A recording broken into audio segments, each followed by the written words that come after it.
never slow up, no I don't take shit. I got no love for the fakeness. If you wanna play tough and wanna hate this, I'll always show up.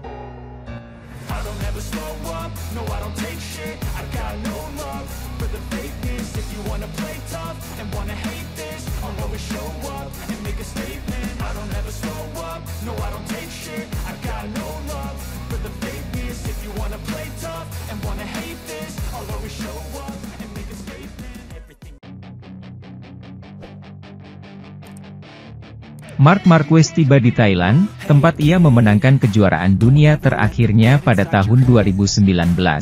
Mencari kemenangan keempatnya dalam 7 balapan untuk menjadi juri dalam perebutan gelar. Setelah dua peraih hadiah utama absen pada konferensi pers hari Kamis sebelumnya di MotoGP, Marc Marquez kembali hari ini menjadi sorotan utama bersama dengan Jorge Martin dan Pecco Bagnaia, keduanya yang pertama kali diklasifikasikan dalam kejuaraan. Tidak terlihat seperti apapun di sana, ini sudah berada di antara mereka dan hanya itu, yakin pria asal Gresini itu, menyingkir dari perebutan gelar juara.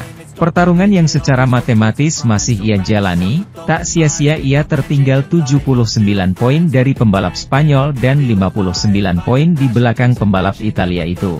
Ketika masih ada 111 yang dipertaruhkan dan 3 Grand Prix ke depan, yang pertama akhir pekan ini di Thailand. Kalau bukan karena masalah sepeda motor di Indonesia, saya sudah dekat dengan pertarungan itu, kenang juara dunia 8 kali itu, yang sudah berkali-kali mengalami situasi yang sama seperti Martin dan Bagnaia, setelah ia mengetahuinya. Sempurna, apa yang terjadi untuk kepala mereka? Saya melihat mereka dengan baik.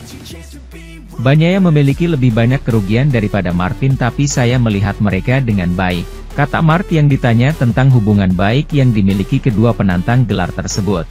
Itu adalah sesuatu yang tidak terlalu penting bagi saya. Mereka memiliki getaran yang bagus, ya, tapi kemudian di trek saya melihat bahwa jika itu harus terjadi, itu juga terjadi. Di Austria pada lap pertama, saya ingat. Di sana adalah getaran yang baik. Mereka tahu bagaimana membedakan apa yang ada di dalam dan di luar trek, bagus untuk mereka. Tetapi juga benar bahwa mereka tidak pernah mengalami bentrokan yang kuat di trek. Mereka tahu bahwa hubungan baik tetap ada di sini, dalam balapan. Ruang pers. Lalu di trek ketika saya melihat mereka bersaing satu sama lain, mereka melakukan yang terbaik. Sementara itu, Jorge Martin berharap GP Thailand akan menandai titik kritis dalam perburuan gelar, dan memungkinkan dia untuk meningkatkan keunggulannya atas Pecco Bagnaia alih-alih memperpanjang yoyo abadi mereka. Sedikit demi sedikit, kejuaraan memungkinkan terjadinya duel antara dua tim pertama dari musim lalu. Sebuah balas dendam yang dilakukan Jorge Martin melawan Pecco Bagnaia dengan secara bertahap menjauhkan pesaing lainnya untuk merebut mahkota. Jika dua dari mereka masih bersaing secara matematis, dari sudut pandang realistis, mereka tidak akan bisa berbuat apa-apa untuk mencegah pertemuan tatap muka yang diharapkan terjadi di sprint terakhir musim ini. Meski Grand Prix telah berlangsung silih berganti dengan kecepatan yang berkelanjutan sejak akhir musim panas, minggu ini bisa menjadi titik balik yang menentukan tergantung pada hasilnya. Faktanya, dengan keunggulan 20 poin, serta momentum yang bisa diberikan oleh kemenangannya di sana tahun lalu, Martin harus melakukan sesuatu untuk memberi dirinya sedikit ruang bernapas. Jangan tersinggung dengan Bagnaia yang menilai pertemuan ini dan Malaysia pada program minggu depan, karena lebih menguntungkannya. Terlepas dari kepercayaan diri yang ditunjukkan oleh sang juara bertahan, Martin tetap pada keyakinannya sendiri. Pada malam tes pertama di Buriram, dia telah mengerjakan pekerjaan rumahnya untuk mempersiapkan Grand Prix ini. Baterai saya sudah terisi penuh, tapi saya sangat waspada. Saya punya keunggulan 20 poin, tapi itu tidak seberapa, jelas pilot Pramac Kamis sore di Buriram. Seakan menanggapi komentar lawannya yang melihat di 20 poin tersebut. Menunjukkan kesenjangan yang terbatas namun masih harus segera diisi. Setiap kali saya unggul, saya melakukan kesalahan. Saya pikir inilah waktunya untuk berbelok, tetap unggul dan tidak melakukan kesalahan, lanjut pembalap Spanyol itu. Dengan 79 poin dari Jorge Martin dan 59 poin dari Pecco Bagnaia, Marc Marquez kemungkinan besar bisa mengucapkan selamat tinggal pada gelar. Tapi tidak ada pertanyaan untuk mundur, dia berniat memainkan kartunya, tanpa takut merugikan rekan setimnya di masa depan.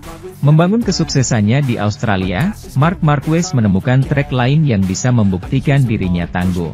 Bagaimanapun, ia menulis beberapa halaman hebat dalam karirnya di sana. Meraih 2 kemenangan di putaran terakhir GP Thailand yang diperebutkan pada tahun 2018, setelah duel melawan Andrea Dovizioso, dan pada tahun 2019, melawan Fabio Quartararo. Era itu adalah era ketika ia masih berjuang untuk meraih gelar juara. Sebuah era yang belum berakhir jika kita menilai dari ratingnya untuk musim depan. Namun bagaimanapun juga ditunda sementara fase akhir kejuaraan harusnya, kecuali perubahan besar, wasit duel antara Jorge Martin dan Pecco Bagnaia. Yang satu memakai warna tim satelit Ducati dan sedang bersiap, bulan depan, untuk bergabung dengan pabrikan lain, sementara yang lain adalah pebalap resmi merek Italia, yang ambisinya akan dipertahankan oleh Marquez sendiri musim depan. Sekarang orang ketiga di kejuaraan, apakah dia merasa dalam posisi tidak nyaman saat menghadapi pesaing perebutan mahkota? Ketika ditanya pada malam tes pertama GP Thailand, putaran ke-18 dari 20 putaran musim ini, untuk mengetahui apakah ia harus memberikan perhatian khusus pada Bagnaia dan mungkin telah menerima saran dari manajer tim masa depannya dalam hal ini, Marquez menjawab terlebih dahulu. Dari segala keinginan untuk menjatuhkan lawan, siapapun dia, sambil menunjukkan keinginan kuat untuk membela kepentingannya sendiri. Tidak, saya punya cukup pengalaman untuk mencoba menangani situasi ini, jawabnya ketika ditanya apakah Davide Tardozzi telah membisikkan beberapa patah kata di telinganya. Tetapi pada akhirnya, apakah itu saat satu pembalap memperebutkan gelar atau lainnya? Kami tidak pernah mencoba menyalip dengan berpikir bahwa kami akan menabrak pembalap lain. Kami selalu berusaha menghindarinya. Sementara itu, baik pembalap maupun tim sudah tiba di Thailand. Alex Rins datang dengan semangat, karena tahun lalu ia tidak mampu berkompetisi di GP ini dan menghadapi sesuatu yang baru. Mencoba meneruskan kiprah Yamaha, sang pebalap optimistis. Inilah yang dikatakan oleh kolaborator kami, Manuel Pecino. Kami menantikan akhir pekan baru bagi kami. Tahun lalu kami tidak bisa berlari di sini karena cedera yang saya alami, jadi keinginan untuk kembali ke trek sangat besar. Kami baru saja menjalani akhir pekan yang menyenangkan di Phillip Island, biasanya kami menjalani 3 atau 4 Grand Prix yang kami selesaikan dengan jarak yang sangat jauh. Lebih dari 1 detik perputaran dari yang pertama, lalu di Phillip Island jarak ini dikurangi, kami dapat menemukan keselarasan dengan motor dan dengan sirkuit yang akan diselesaikan. Menurut saya berbicara dari ingatan, 20 detik, 24 detik dari yang pertama. Yang kurang dari 1 detik perputaran, jadi saya cukup puas. Rins mulai menjelaskan.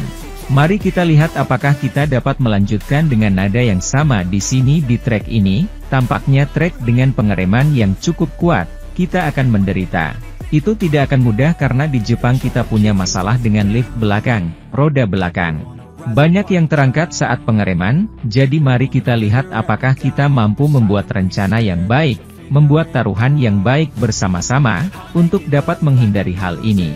Anda dan Fabio memiliki mesin yang berbeda, karakteristik apa yang Anda sukai dari mesin Anda? Apa yang Anda cari di mesin itu? Basis mesinnya sama, yang kami miliki berbeda adalah konfigurasinya.